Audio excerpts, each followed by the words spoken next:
Hello दोस्तों, नमस्कार। आप सभी का हार्दिक अभिनंदन है आपके अपने YouTube channel target BP sir में। जैसा कि आप देख रहे हैं कि आज हम आपके लिए संधि एवं संधि विच्छेद की दूसरी क्लास लेकर आए हैं। कल की क्लास में हमने स्वर संधियों के बारे में पढ़ा था और हमने बताया था कि इस टॉपिक से कुल 3 प्रकार के क्वेश्चन पूछे जा सकते हैं। पहला, 2 शब्द दिए हुए होते हैं, उनकी संधि करनी होती है। दूसरा, एक शब्द दिया हुआ होता है, उसका संधि विच्छेद करना होता है। और तीसरा, एक शब्द दिया हुआ होता है, उसमें संधि का नाम बताना होता है।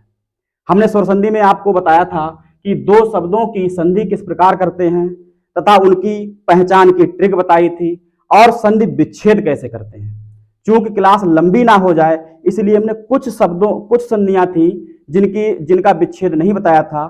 उसके लिए हम एक अलग से वीडियो बनाएंगे जिसमें आपको हम बताएंगे कि किस प्रकार से संधि का विच्छेद करते हैं। आज हम व्यंजन संधि के बारे में पढ़ेंगे। व्यंजन संधि, आप एक शब्द दिया हुआ होता है, उसमें पहचानना होता है कि ये व्यंजन संधि है या स्वर संधि। जब स्वर संधि पहचान लेते तो हमें स्वर संधि के बारे में बताना होता है कि ये कौन सी स्वर संधि है। जैसा कि हमने आपको बताया था कि स्वर संधि 5 प्रकार की होती है: दीर्घ संधि, दीर्घ संधि, यण संधि, गुण संधि, वृद्धि संधि, अयाद संधि। किंतु जब आपको व्यंजन संधि दी हुई होती है और आपसे पूछा जाए कि इसमें कौन सी संधि है, तो आपको केवल व्यंजन संधि ही बताना है। व्यंजन संधि के प्रकार नहीं होते हैं। व्यंजन संधि के बारे में कुछ नियम है, उन नियमों को हमने एक स्लाइड के रूप में नोट कर लिया जिससे कि आपका वीडियो अधिक लंबा ना हो। तो हम उन नियमों के बारे में आज चर्चा करेंगे। जैसे पहला नियम हमने लिखा है कि वर्गों के प्रथम वर्णों का तृतीय वर्णों में परिवर्तन। दूसरा नियम लिखा है कि वर्गों के प्रथम वर्णों का 5वें वर्णों में परिवर्तन। तीसरा नियम है छा संबंधी नियम। चौथा है ना संबंधी नियम। 5वां ता संबंधी नियम। छठा मा संबंधी नियम और 7वां सा संबंधी नियम। आइए समझते हैं इन नियमों को कैसे करेंगे, कि इन नियमों के आधार पर कैसे हम 2 शब्दों की संधि करेंगे। जैसा कि हमने पहला नियम लिखा है कि वर्गों के प्रथम वर्णों का तृतीय वर्णों में परिवर्तन।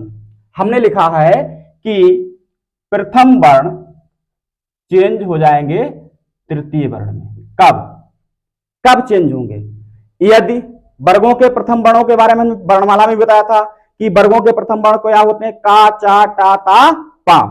यदि का, चा, टा, पा का मेल का, चा, टा, ता, पा, का, चा, टा, ता, पा का मेल, कहने का मतलब यदि प्रथम शब्द का अंतिम वर्ण का, चा, टा, ता, पा में से कोई एक है और उसके दूसरे शब्द का प्रथम वर्ण कोई स्वर हो, इसके अतिरिक्त वर्गों का या अंतःस्थ वर्ण हो, इसके अतिरिक्त वर्गों का चतुर्थ वर्ण हो या तृतीय वर्ण हो। कहने का मतलब का, चा, टा, ता, पा का मेल किसी स्वर से हो या अंतःस्थ मतलब या, वा, रा, ला से हो या वर्गों के तृतीय वर्ण मतलब गा, जा, डा, दा, वा से हो या चतुर्थ वर्ण से हो। तब ये जो का, चा वर्गों के जो प्रथम वर्ण हैं ये अपने वर्ग के तृतीय वर्णों में परिवर्तित हो जाते हैं। का गा में परिवर्तित हो जाता है, चा जा में परिवर्तित हो जाता है, टा डा में परिवर्तित हो जाता है, ता का गा, जा, डा, दा में परिवर्तित हो जाता है, पा, फा, बा में परिवर्तित हो जाता है। कहने का तात्पर्य है का, चा, टा, ता, पा के अगले कोई स्वर मिल जाए या अंतःस्थ वर्ण मिल जाए या वर्गों के तृतीय और चतुर्थ वर्ण मिल जाए तो का अपने वर्ग के तृतीय वर्ण का, खा, गा में परिवर्तित हो जाता है। चा अपने वर्ग के तृतीय वर्ण चा, छा, जा में परिवर्तित हो जाता है। टा अपने वर्ग के तृतीय वर्ण टा, ठा, डा में परिवर्तित हो जाता है। ता अपने वर्ग के तृतीय वर्ण में ता, था, दा में परिवर्तित हो जाता है। इसी प्रकार से पा अपने वर्ग के तृतीय वर्ण मतलब पा फा बा में परिवर्तित हो जाता है। ये पहला नियम है कि वर्गों के प्रथम वर्ण कहां परिवर्तित हो जाते हैं? तृतीय वर्ण में। केवल आपको ये याद रखना है कि यदि प्रथम वर्णों का मेल किसी स्वर से हो तब भी तृतीय वर्ण में परिवर्तित हो जाएंगे, या और आला में से किसी में से हो तब भी वे तृतीय वर्ण में परिवर्तित हो जाएंगे, या वर्गों के तृतीय वर्ण या चतुर्थ वर्णों में से कोई वर्ण हो, जैसा कि हम उदाहरण बता रहे हैं। जैसे आप देखिए बाक प्लस ईस, आप देखिए प्रथम शब्द का अंतिम वर्ण क्या है? का, और का में क्या लगा हुआ है? हलंत। हमने जब व्यंजन संधि की आपको परिभाषा बताई थी तो हमने बताया था यदि प्रथम वर्ण का अंतिम वर्ण स्वर है तो होने वाली संधि स्वर संधि होगी, यदि प्रथम वर्ण का अंतिम वर्ण व्यंजन है तो होने वाली संधि व्यंजन संधि होगी, यदि प्रथम वर्ण का अंतिम वर्ण विसर्ग है तो होने वाली संधि विसर्ग संधि होगी। आप यहां पे देखिए कि का के नीचे हलंत है, और चूंकि हमने बताया था कि व्यंजन कैसे हल वर्ण होते हैं, अतः का कैसा है? का यहां पर व्यंजन है, और व्यंजन के बाद क्या मिल गया हमें? स्वर। यानी प्रथम वर्णों के बाद क्या मिल गया? स्वर। तो का किस में चेंज हो जाएगा? आधे गा में। का चेंज होगा आधे गा में, चूंकि अगले मिल गया है स्वर ई। हमने बताया कि यदि किसी व्यंजन के साथ स्वर मिल जाए तो वह क्या हो जाता है? स्वर की आवाज देने लगता है, तो गा क्या हो जाएगा? गी। इसका मतलब का, इधर बचा बा, और इसमें क्या हुआ? का और ई की संधि होकर क्या बन गया? सॉरी, का हमने बताया था यदि का के बाद कोई स्वर मिल जाए तो जब का के बाद कोई स्वर मिलेगा तो का किसमें परिवर्तित हो जाएगा? गा में, आधे गा में। और गा के बाद मिला क्या है? बाद में जो मिला क्या है? स्वर। तो गा कैसा हो जाएगा? पूरा, और उस स्वर की आवाज देगा। यानी गा, गा पर क्या बड़ी की मात्रा लग जाएगी। तो यहां तो बचा वा और यहां बचा सा, और संधि हो गई गी, तो क्या हो जाएगा? बागीस। इसी प्रकार से का के बाद हलंत का के बाद क्या मिल गया? आ। हलंत का के बाद क्या मिल गया? आ। हमने बताया कि का, चा, टा, ता, पा के बाद स्वर मिले तो का किसमें? गा में। तो ये का कायम परिवर्तित हो जाएगा गा में, चूंकि आगे मिल रहा है स्वर तो गा पूरा हो जाएगा, इसलिए क्या हो जाएगा? दी गा में, और एक अनुस्वार लग जाएगा दिगंत। इसके बाद चा के बाद भी क्या मिल गया हमें? स्वर। और हमने यहां लिखवाया कि चा के बाद स्वर मिले तो चा किसमें? अपने वर्ग के तृतीय वर्ण जा में परिवर्तित हो जाता है, और जा के जो बाद वाला शब्द है वो क्या है? स्वर है। तो जा कैसा हो जाएगा? वैसे तो जा आधा होता है, लेकिन जा क्या हो जाएगा? पूर्ण हो जाएगा। तो ये क्या हो जाएगा? आ और जा, और जो स्वर होता है उसकी अनुस्वार लग जाएगा, और इधर बचा अच प्लस अंत बराबर अजंत। इसी प्रकार से का के बाद फिर से स्वर आ गया तो का किसमें परिवर्तित? अपने वर्ग के तृतीय वर्ण में, गा में परिवर्तित हो जाएगा, और चूंकि बाद में स्वर है इसलिए पूर्ण वर्ण बन जाएगा दिगंबर। इसी प्रकार आप देखिए यहां पर का के बाद अब की क्या है? अभी तक आपने देखा कि का वर्ण या चा वर्ण के बाद क्या मिलता था? स्वर। तो ये जो गा, जा, डा, दा, वा परिवर्तन होता था, गा क्या कर देते थे? पूर्ण कर देते थे, जा भी पूरा कर देते थे। इसी प्रकार से अगर ता के बाद कोई स्वर मिलेगा तो जो परिवर्तन दा होगा वो पूर्ण दा लिखेंगे, किंतु जब का के बाद व्यंजन मिले तो का के बाद व्यंजन वो भी कौन सा? वर्गों का तृतीय वर्ण, का, खा, गा। गा कौन सा वर्ण? तृतीय वर्ण। और हमने नियम लिखवाया है कि का के बाद यदि वर्गों का तृतीय वर्ण मिले तो का अपने वर्ग के तृतीय वर्ण में परिवर्तित हो जाता है। तो क्या हो जाएगा?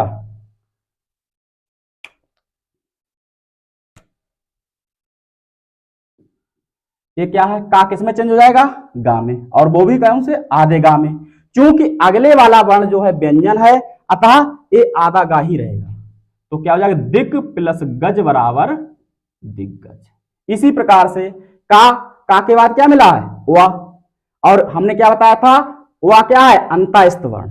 वा क्या है? अंतःस्थ वर्ण। और हमने बताया था कि का, चा, टा, ता, पा के बाद यदि अंतःस्थ वर्ण मिल जाए तब भी का अपने वर्ग के तृतीय वर्ण में चेंज हो जाएगा। तो का किस में चेंज हो जाएगा? गा में। का खा गा, तो ये क्या हो जाएगा? आधा गा, और जो विजय लिखना है, जो मात्रा लगेगी वो इसके बाद लगेगी। दिक प्लस विजय बराबर दिग्विजय। इसी प्रकार से यहां देखिए ता, धा, धा कौन सा वर्ण होता है? ता, था, दा, धा, चतुर्थ वर्ण, यानी वर्गों का कौन सा वर्ण है? चतुर्थ वर्ण। और हमने बताया यदि का, चा, टा, ता, पा का मेल वर्गों के तृतीय वर्ण या चतुर्थ वर्ण से हो तो एक प्रथम वर्ण तृतीय वर्ण में परिवर्तित हो जाता है। तो ता किस में परिवर्तित हो जाएगा? ता, था, दा में। ता किस में परिवर्तित हो जाएगा? दा में। तो क्या हो जाएगा? और दा कौन सा होगा? आधा। सद धर्म, सत प्लस धर्म बराबर सदधर्म। इसी प्रकार से यहां पर देखिए ता के बाद क्या आया?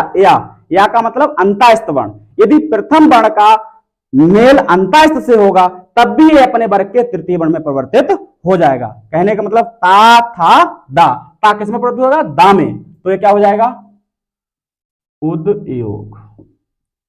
उत प्लस योग बराबर उद्योग। इसी प्रकार सत प्लस भावना, पा, फा, बा, भा, चतुर्थ वर्ण, यानी प्रथम वर्ण के बाद क्या मिला? चतुर्थ वर्ण। अब तो एक किसमें तो चेंज हो जाएगा? अपने वर्ग के तृतीय वर्ण में। तो क्या हो जाएगा? ता दा में चेंज हो जाएगा। ता किसमें चेंज हो जाएगा? दा में। सद्भावना। इसी प्रकार से आप इसको देखिए, बहुत इंपॉर्टेंट है। टा, टा क्या है? प्रथम वर्ण का है। का, चा, टा, का, चा, टा एक तृतीय वर्ण है। का, चा, टा ये वर्गों का कौन सा? प्रथम वर्ण है। हमने बताया का, चा, टा, और टा के बाद क्या मिल गया? अंतायस्त वर्ण। टा के बाद क्या मिला? अंतायस्त वर्ण। और हमने बताया यदि वर्गों के प्रथम वर्णों का मेल अंतायस्त से हो जाए तो एक इसमें टा किसमें चेंज हो जाता है? डा में। तो ये क्या हो जाएगा? चूंकि आगे मिल रहा है रा, तो रा को हम इस प्रकार से लगाएंगे, ठीक है? ये इंपॉर्टेंट है। इस प्रकार से पहले नियम को हमने क्या समझा? यदि वर्गों के प्रथम वर्ण का मतलब का, चा, टा, ता, पा का मेल किसी स्वर से हो या अंतायस्त वर्ण से हो या वर्गों के तृतीय और चतुर्थ वर्ण से हो तो का, चा, टा, ता, पा का परिवर्तन किसमें? काका गा में, काका गा में, चाका जा में, टाका डा में, ताका दा में, पाका बा में परिवर्तन हो जाता है। इसी प्रकार से अब दूसरा नियम समझिए। दूसरा नियम क्या है कि वर्गों के प्रथम वर्णों का पंचम वर्णों में परिवर्तन। किस प्रकार से?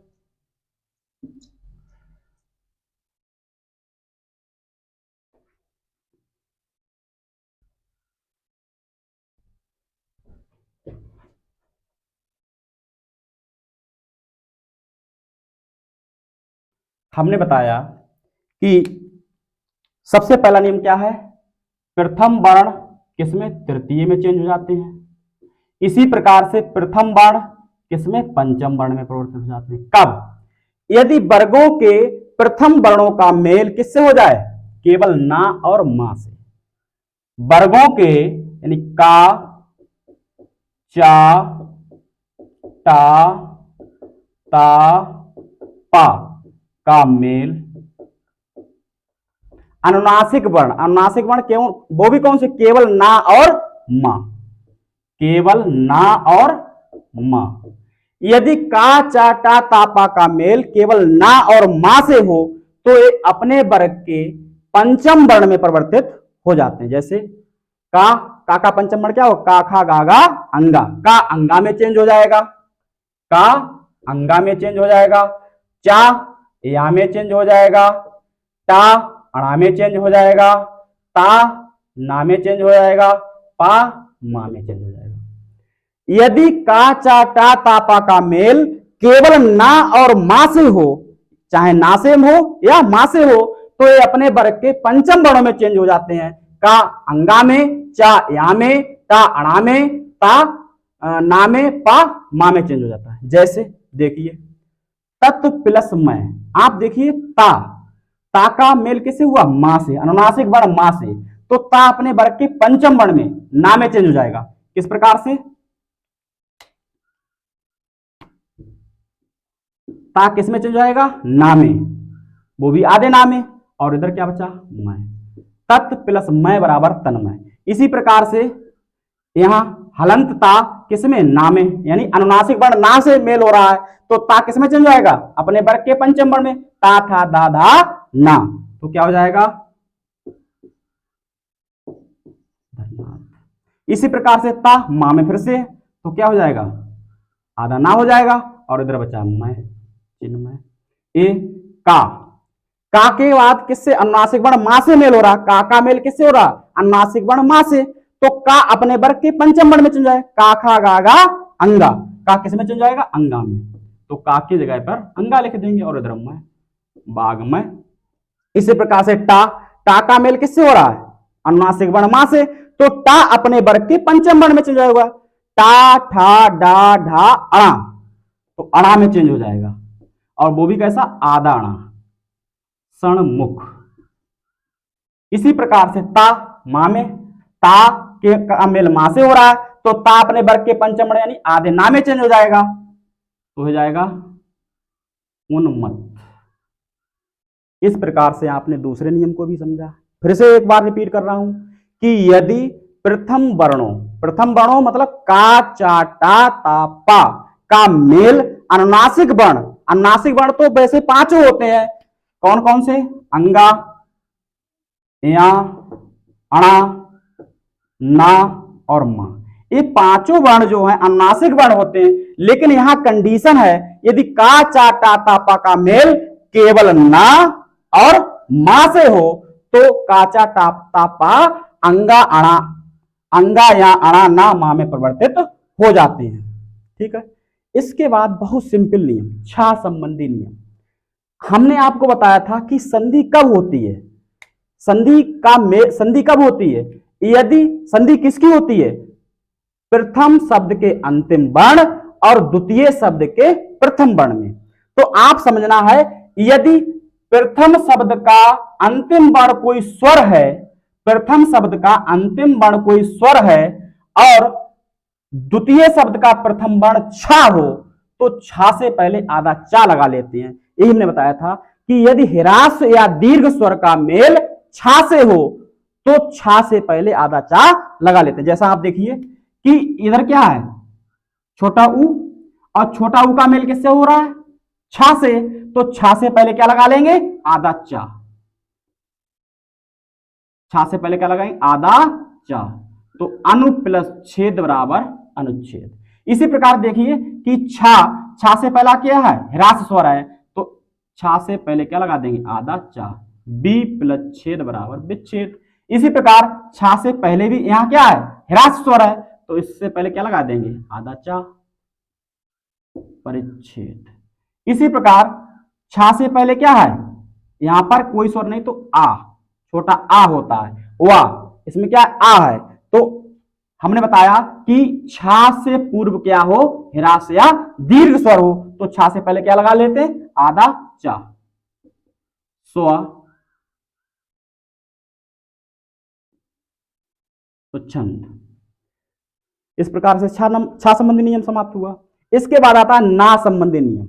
यदि हमने बताया कि प्रथम शब्द का अंतिम वर्ण और द्वितीय शब्द के प्रथम वर्ण से मेल होकर संधि होती है, यदि प्रथम शब्द के अंत में, प्रथम शब्द में रिर, रा या षटकोण वाले सा, रिर, रा या षटकोण वाले सा का मेल ना से हो, या हम ऐसे कह सकते हैं कि रिर, रा और षटकोण वाला सा के बाद यदि ना आए, तो ना अणा में परिवर्तित हो जाता है।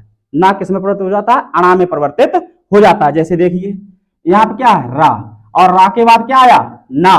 तो रा के बाद जब ना दिखाई दे, तो ना संबंधी नियम के अनुसार ना किसमें? अणा में परिवर्तित हो जाता है, तो ये क्या कहलाएगा? परिणाम। इसी प्रकार आपने देखा यहां क्या है? रा में ये क्या है? रा, और रा के बाद आगे क्या मिल रहा है? ना जरूरी नहीं कि वो शुरू में ही हो, चाहे बाद में हो, तो ना किसमें? अणा में चेंज हो जाता है, तो हो जाता है फिर माण। इसी प्रकार आप देखिए यहां क्या रा, और रा के बाद आपको क्या मिल रहा है, ना।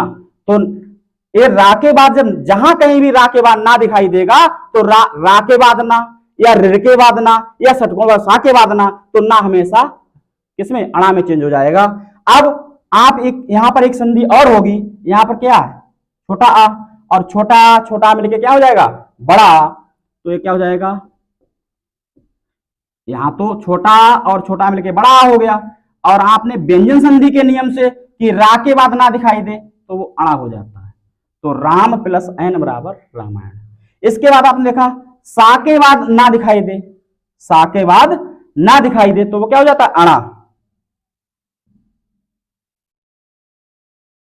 और ए आ इसका मिलके सा पूरा हो जाता है, तो भूस प्लस अन बराबर भूषण। इस प्रकार से आपका ना संबंधी नियम पूरा होता है। आपका वीडियो अधिक लंबा ना हो इसीलिए हम इसे मिटाकर और एग्जाम्पल को लिख लेते हैं।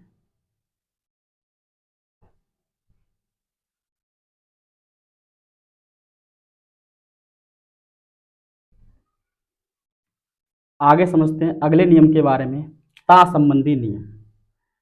ता संबंधी नियम को याद रखने के लिए आपको ध्यान रखना है कि चा वर्ग और टा वर्ग, कहने का मतलब ता और अनुस्वार अनुनासिक वर्णों को छोड़ देना है। ता का मेल आपको समझना है चा वर्ग के शुरू के 4 वर्णों से और टा वर्ग के शुरू के 4 वर्णों से।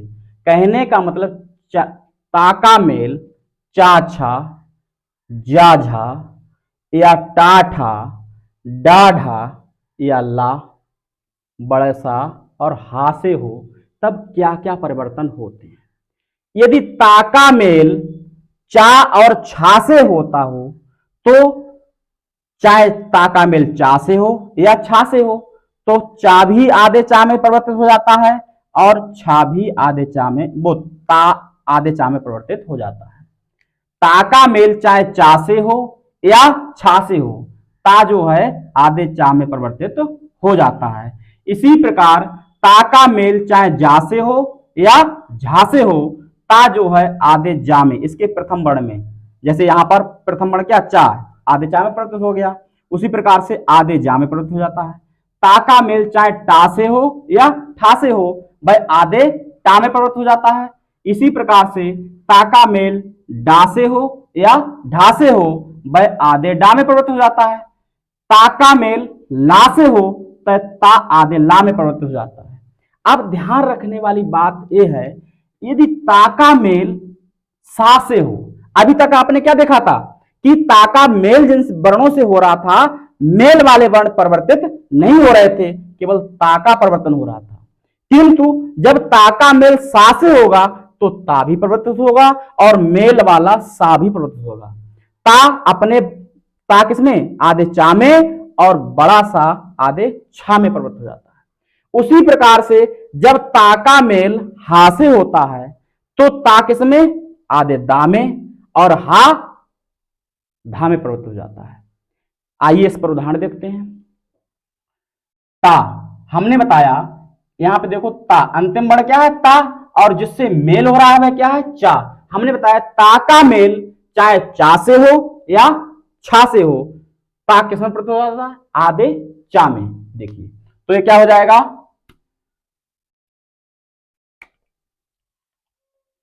ता का क्या हो जाएगा, आधा चा, उच्चारण। इसी प्रकार से आपने देखा ता का मेल किससे हो गया, छा से। हमने बताया ता का मेल चाहे चा से हो या छा से, किंतु ता हमेशा आधे चा में ही परिवर्तित होगा। तो ये क्या हो जाएगा, आधा चा हो जाएगा, जगत प्लस छाया बराबर हो जाएगा जगत छाया। हमने अभी बताया कि ता का मेल चाहे जा से हो या झा से हो, ता का मेल चाहे जा से हो या झा से हो, किंतु भाई आधे जा में ही परिवर्तित होता है। तो ये ता किसमें, ता का मेल किससे, जा से है, तो ता किसमें परिवर्तित हो जाएगा, आधे जा में। सत प्लस जन बराबर सज्जन। आप इन्हें बोला करें, सत उत प्लस चारण उच्चारण, सत जगत प्लस छाया बराबर जगत छाया। जब आप परीक्षा में आप इसे एक बार बोल के लिखेंगे तो आप जब परीक्षा में ये क्वेश्चन आएगा तो आपके दिमाग में एकदम ऑप्शन आ जाएगा कि यहाँ जगत प्लस छाया बराबर जगत छाया, उत प्लस चारण बराबर उच्चारण, सत्य प्लस जन बराबर सज्जन। आप इसे बार बार बोलेंगे, जब 2-4 बार बोलेंगे तो ऑटोमेटिक अपने आप आ जाएगा। और व्यंजन संधि में क्या है, आपको एक शब्द दिया हुआ होता है और केवल आपसे व्यंजन संधि का ये पूछता है कौन सी संधि है, तो आपको केवल पहचानना है। स्वर संधि की तो हमने पहचान बता ही दी है, अगर स्वर संधि नहीं है तो क्या है, व्यंजन संधि है। व्यंजन संधि में ये नहीं पूछेगा कि किस नियम का है, केवल ये पूछता है कि स्वर संधि, व्यंजन संधि, दीर्घ संधि या गुण संधि, ऐसे विकल्प दिया हुआ होगा तो आप व्यंजन संधि पर टिक लगा देंगे। केवल इन नियमों को क्या देना, नियमों को केवल पढ़ना है, एक बार इनको जब लिख लेंगे तब कोई दिक्कत नहीं होगी, आपका एकदम अपने आप बनेगा। यहां रटने की बात, एक आपको बिल्कुल रटने की आवश्यकता नहीं है। देखिए आप देखिए ता के बाद क्या है, जा, और हमने बताया ता के बाद चाहे जाए या झा हमेशा परिवर्तन किस में होगा, आधे जा में। तो जगत प्लस जननी, आप बोलेंगे जगत प्लस जननी बराबर जगत जननी, जगत जननी। इसी प्रकार उत प्लस ज्वल, फिर क्या है, ता के बाद जा आया, तो ता के बाद जाया तो आधे जा में परिवर्तन हो जाएगा ता, तो क्या हो जाएगा, उज्ज्वल। इसके बाद उत प्लस झटिका, हमने बताया था चाहे जा आए या झा आए चेंज किस में होगा, जा में ही होगा, तो क्या हो जाएगा, ता किस में चेंज हो जाएगा, आधे जा में, उज्झटिका। इसी प्रकार हमने बताया ता का मेल चाहे टा से हो या ठा से हो, हमेशा ता किस में चेंज हो जाएगा, आधे टा में। यहां ता का मेल किससे, टा से, तो ता किस में चेंज हो जाएगा, आधे टा में, बिरहट टीका, बिरहट टीका। इसके बाद ता का मेल किससा है, डा से, हमने बताया था चाहे डा से हो या ढा से हमेशा ता किस में चेंज हो जाएगा, आधे डा में, ता किस में चेंज हो जाएगा, आधे डा में। और इधर है डयन, उत प्लस डयन, उड्डयन। इसी प्रकार से हमने बताया ता का मेल ला से होता है, तो ता किस में, बहुत इंपॉर्टेंट, बहुत पूछा, तत् प्लस लीन बराबर क्या होता है, तल्लीन। तल्लीन का विच्छेद पूछने के लिए आता है तत् प्लस लीन, जब आप बार बार इसे पढ़ेंगे तो आपको रट जाएगा। ता का क्या हो जाएगा, आधा ला, तत् प्लस लीन बराबर तल्लीन। यहां ता का मेल किससे हो जाएगा, ला से, तो ये किस में चेंज हो जाएगा, आधे ला में, ता किस में, ता किस में चेंज हो जाएगा, आधे ला में।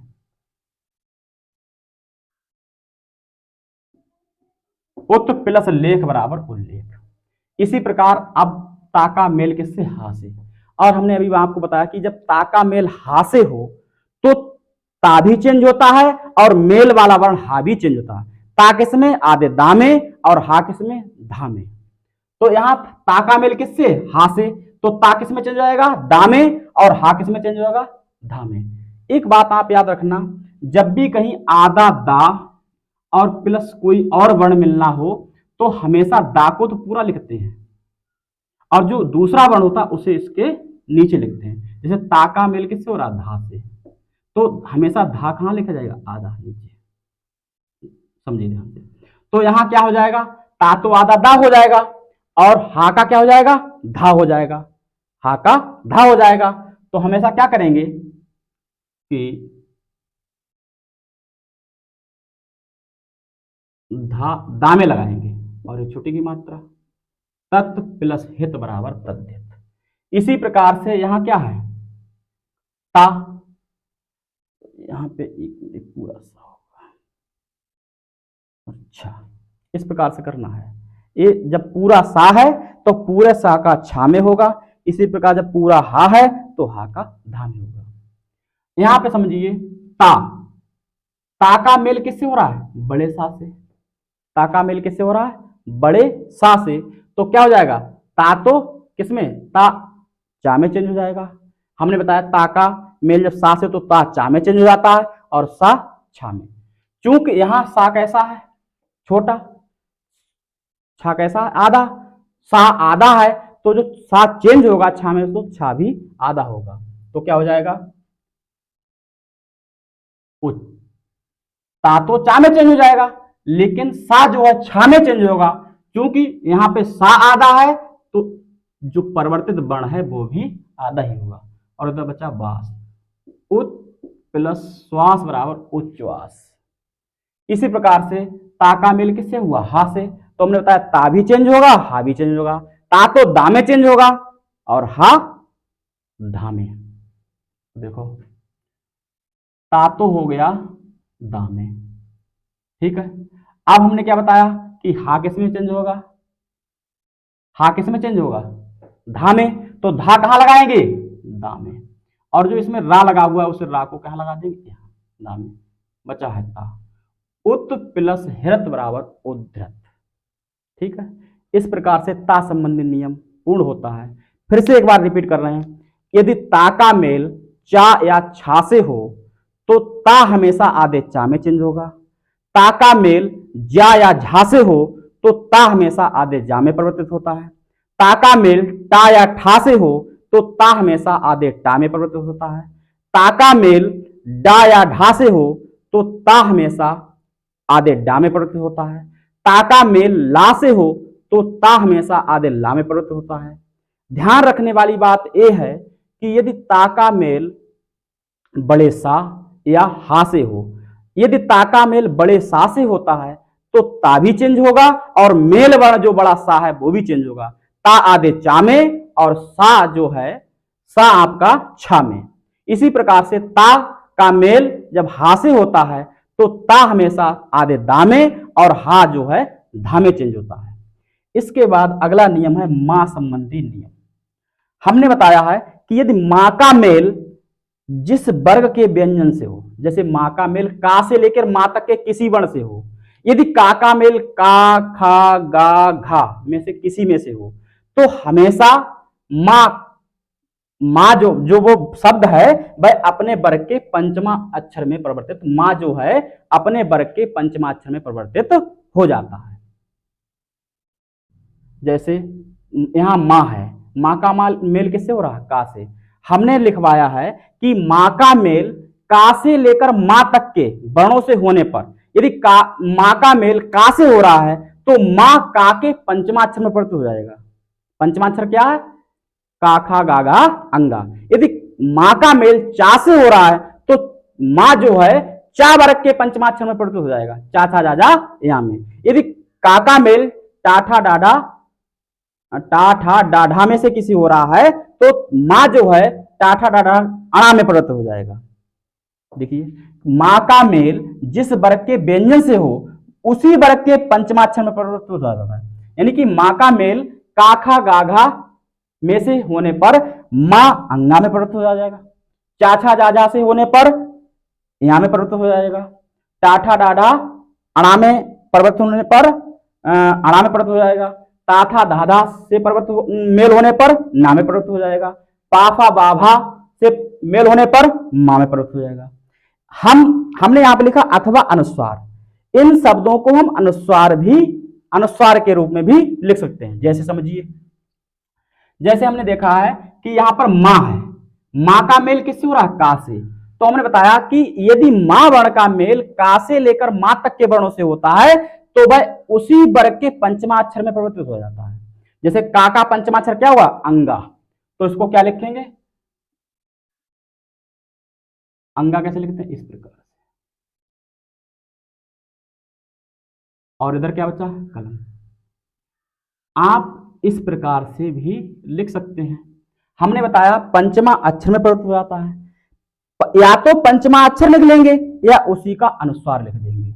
इसे हम ऐसे ना लिख के ऐसे भी लिख सकते हैं कि संकलन। इसी प्रकार से परम प्लस तू, मां का मेल किससे हो रहा, ता से। तो मां ता वर्ग के पंचमाक्षर में परिवर्तित हो जाएगा, ता था दाधा ना में।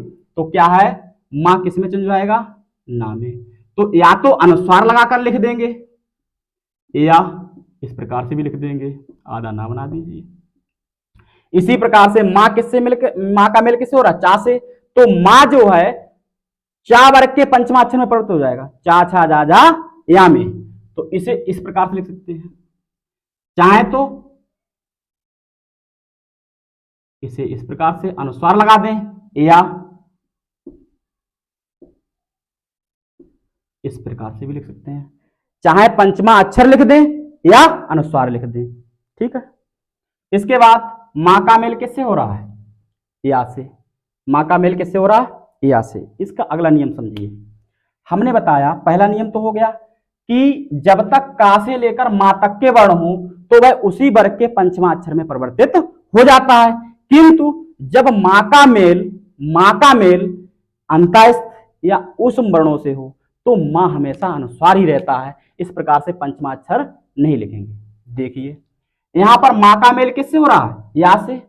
माँ का मेल किससे हो रहा है, या से। या मतलब अंतःस्थ वर्ण, तो हमेशा माँ जो है अनुस्वार बन जाएगा। सम प्लस योग बराबर संयोग। इसी प्रकार देखिए माँ का मेल किससे हो रहा है, रा से। रा का मतलब अंतःस्थ वर्ण, और हमने बताया कि जब माँ का मेल अंतःस्थ से हो तो वह क्या हो जाता है, अनुस्वार ही हो जाता है। हमेशा अनुस्वार लगाएंगे। संरक्षक। इसी प्रकार से माँ का मेल किससे हो रहा है, हा से। हा का मतलब उष्म वर्ण, तो ए माँ क्या हो जाएगा, अनुस्वार हो जाएगा। संहार। इसी प्रकार से माँ का मेल किससे हो रहा है, वा। या रा ला वा, यानी अंतःस्थ वर्ण से हो रहा है, तो हमेशा माँ सा किसमें चेंज हो जाएगा, अनुस्वार में। संविधान। एक शब्द आप स्क्रीनशॉट लेना चाहते हैं तो स्क्रीनशॉट ले लीजिए, नहीं तो इन सारे नोट्स की पीडीएफ मेरे टेलीग्राम चैनल पर उपलब्ध है। कृपया उसे डिस्क्रिप्शन बॉक्स में लिंक दी हुई है, उसे डाउनलोड कर सकते हैं।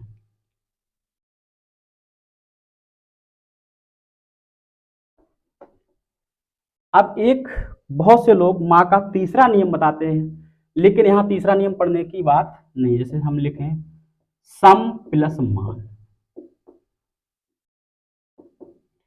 कुछ लोग कहते हैं कि माँ का मेल माँ से होने पर माँ का द्वित्व हो जाता है, लेकिन ये पहला ही नियम है कि माँ का मेल का से लेकर माँ तक के वर्णों से होने पर क्या हो जाता है, वह उसी वर्ग के पंचमाक्षर में परिवर्तित हो जाता है। माँ का मेल किससे, माँ से हो रहा है, और माँ वर्ग का जो पंचमाक्षर वो माँ ही होता है, तो इसलिए माँ किस में चेंज हो जाएगा, माँ में। या आप यूं भी समझ सकते हैं कि जब माँ का मेल माँ से हो तो माँ का द्वित्व हो जाता है। द्वित्व मतलब एक आधा वर्ण और एक पूरा वर्ण। सम्मान। कल हम आपको सुबह वर्णमाला की क्लास लेकर आएंगे, जिसमें कम से कम 150 क्वेश्चन होंगे। हम इससे पहले आपको वर्णमाला के कॉन्सेप्ट एक बार रिपीट करवाएंगे और फिर सारे क्वेश्चनों को करवाएंगे। आप देखेंगे जो हमने कॉन्सेप्ट पढ़ाया है, सारे क्वेश्चन किसी ना किसी वनडे या कॉम्पिटेटिव एग्जाम में आए हुए होंगे। आप देखना उस कॉन्सेप्ट से एक भी क्वेश्चन बाहर नहीं जाएगा। कृपया ये सूचना आप अपने दोस्तों तक शेयर कीजिए और कल वीडियो में अवश्य बने रहें, जिससे कि आपका कोई भी क्वेश्चन ना छूटे। कम से कम 150 क्वेश्चनों की मैराथन लेकर आएंगे, उसे ध्यान से देखिए। इसके बाद एक छोटा सा नियम बचता है, सा संबंधी नियम। सा संबंधी नियम कोई विशेष नहीं है। यदि सा से पूर्व कोई स्वर हो, कोई स्वर मतलब केवल आ और बड़ा आ को छोड़कर, यदि आ और बड़ा आ को छोड़कर किसी स्वर का मेल सा से हो जाता है तो सा जो है षटकोण वाले सा में परिवर्तित हो जाता है। जैसे बी प्लस साध।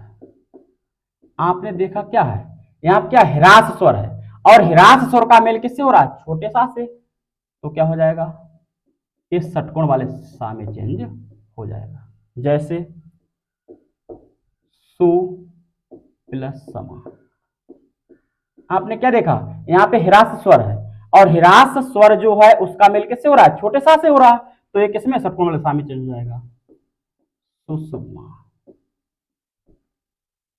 ठीक है। इस प्रकार से आपके व्यंजन संधि समाप्त होती है। अब व्यंजन संधि की बात आती है, एक क्लास हम व्यंजन संधि के ऊपर और लेंगे। उसमें जो स्वर संधि का थोड़ा सा हिस्सा बच गया था कि कुछ जो संधियां थी उनका विच्छेद कैसे करेंगे। इसी प्रकार एक ही क्लास में बहुत विच्छेद करना और संधि पहचानना बहुत आसान है। क्योंकि क्लास लंबी ना हो इसीलिए हम एक कार्य इस क्लास में ना करके एक अगली क्लास में बताएंगे, और उसमें हो सकता है विसर्ग संधि को भी समाप्त करेंगे। यदि आप सभी को हमारा वीडियो अच्छे लग रहे हैं तो कृपया लाइक कीजिए, सब्सक्राइब कीजिए और अपने दोस्तों को शेयर भी कीजिए। और जल्द ही, हमने आपको पहले भी बताया है कि जल्द ही हम आपके इस चैनल पर मैथ की क्लास लेकर आने वाले हैं, जो किसी भी कॉम्पिटिटिव या वनडे एग्जाम में बहुत उपयोगी साबित होगी। अतः इस चैनल को सभी जगह सेंड कीजिए, अपने दोस्तों को बताइए, जिससे कि अधिक से अधिक लोगों का लाभ। व्यंजन संधि में एक नियम बचा हुआ है कि कोई शब्द दिया हुआ है, उसे हम कैसे पहचानेंगे संधि कौन सी है, व्यंजन। कल हम इसी पर चर्चा करेंगे। कल सुबह तो हम क्या करेंगे, आपके लिए वर्णमाला की मैराथन लेकर आएंगे। कृपया सुबह बने रहिए और शीघ्र ही हम डिजिटल बोर्ड पर पढ़ाएंगे, जिससे आपको पढ़ने में और भी आनंद आएगा। आप सभी लोग वर्णमाला की क्लास जरूर देखें, उसे देखना ना भूलें। जैसा कि हमने आपको बताया कि इस चैनल पर शीघ्र ही मैथ की क्लास स्टार्ट होने जा रही हैं। हम आपको विश्वास दिलाते हैं कि आपको जीरो से हाई लेवल तक लेकर जाएंगे। एक एक चीज, एक एक कॉन्सेप्ट बड़ा सरलता से समझाएंगे। यदि आप लोग चाहते हैं कि हम इस चैनल पर मैथ की क्लास लेकर आएं, तो प्लीज कमेंट बॉक्स में अपना कमेंट दीजिए कि आप किस मैथ से पढ़ना चाहते हैं। SD यादव से पढ़ना चाहते हैं, या RS अग्रवाल से पढ़ना चाहते हैं, या राकेश यादव जी के मैथ से पढ़ना चाहते हैं। जिस भी मैथ से पढ़ना चाहते हैं, प्लीज इस वीडियो के डिस्क्रिप्शन बॉक्स में कमेंट कीजिए और बताइए कि किस मैथ से पढ़ना चाहते हैं। उसी मैथ से हम क्लास लेकर आएंगे, और क्लास इतनी जबरदस्त होंगी, इतनी ट्रिकली होंगी, जिससे कि आप जिन बच्चों को आज तक मैथ से डर लगता रहा है, वो बिल्कुल डर खत्म हो जाएगा। जीरो से हाई लेवल तक लेकर जाएंगे। चाहे आप SSC GD का एग्जाम दें, चाहे यूपी पुलिस का दें, चाहे यूपी SI का दें, कोई भी क्वेश्चन आपका मैथ से बाहर नहीं जाएगा। धन्यवाद।